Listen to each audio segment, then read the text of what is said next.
Next up, we have Alex with the latest sports news. Yeah, coming up, we'll be talking about men's basketball and the CU Player of the Week, Jeffrey Bucky.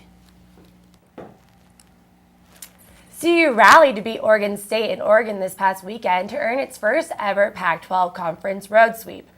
Sophomore guard Spencer Dinwiddie might have made the difference for Buffs this weekend, being 6 for 6, including 4 of 4 beyond the arc, and hit all 8 of his free throws. Dinwiddie's accuracy brought the Buffs back from 7-point second-half deficit to win the game against the Oregon State Beavers. The Colorado men's basketball team will have their chance for revenge this Thursday against the number 9 ranked Arizona Wildcats.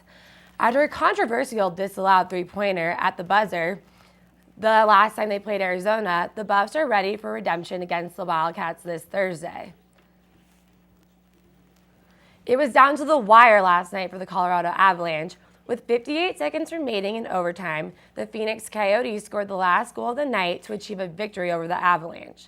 The game was tied 2-2 on a goal made by Oliver Ekman-Larsson of the Phoenix Coyotes during the third period. It was Shane Doan, though, who scored the winning goal of the night for the Coyotes from the slot off a pass from Kyle Shapiro. Hopefully the Avs will have better luck against the Minnesota Wild this Thursday. The Pac-12 Player of the Week for women's basketball is CU's own senior Chucky Jeffrey. This Pac-12 Player of the Week honor is Jeffrey's second of the season and third of her overall career. As a 5'10" guard from Colorado Springs, Jeffrey has helped lead the Lady Buffaloes to victory this past week against Oregon and Oregon State. The CU women's basketball team is on a 3-game winning streak, which helped them keep their number 21 ranking in the Associated Press Top 25 poll for women's basketball, released this Monday. It might have been an easy victory over the Fighting Irish for the BCS championship, but these 4 Alabama freshmen might have a harder time fighting this battle. Former 5-star recruit Eddie Williams was arrested for the second time in 2 days. He is one of 4 Alabama football players who are facing charges of second-degree robbery or fraudulent use of a credit card. Defensive end DJ Petway and linebackers Tyler Hayes and Brent Calloway are the other 3 freshmen that will be facing charges along the side of Williams. Police reports say that the arrest stemmed from an incident at a convenience store when a clerk called the police and told them that Williams was acting erratic and threatening that he had something in the back of his vehicle. All 4 were released on bonds Monday night. The bonds were set at $65,000 for Williams, $60,000 for Petway and Hayes, and $5,000 for Callaway. The athletic department spokesman for Alabama said they are withholding all comments at this time about the arrests. That's it for sports. Thanks for filling us in, Alex. Coming up after the break, we'll hear from the Senior Council about how they locked down Julie Andrews for CU's commencement speaker.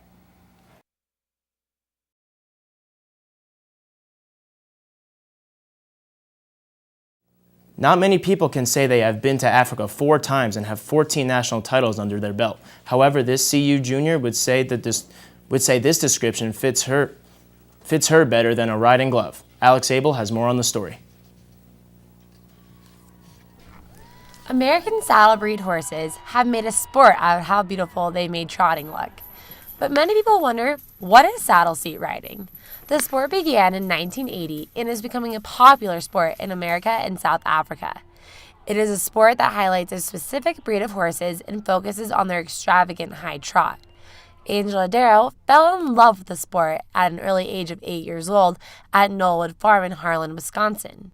She started performing in professional saddle seat competitions at the age of 12. Fell in love with it, and I was lucky enough to start off at this barn, which little did I know it was one of the top saddle seat barns in the country.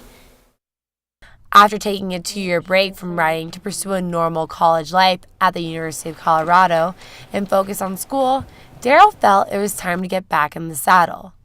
The girl who holds 7 world titles and 14 national titles contacted her trainer in Wisconsin and started getting back into riding shape.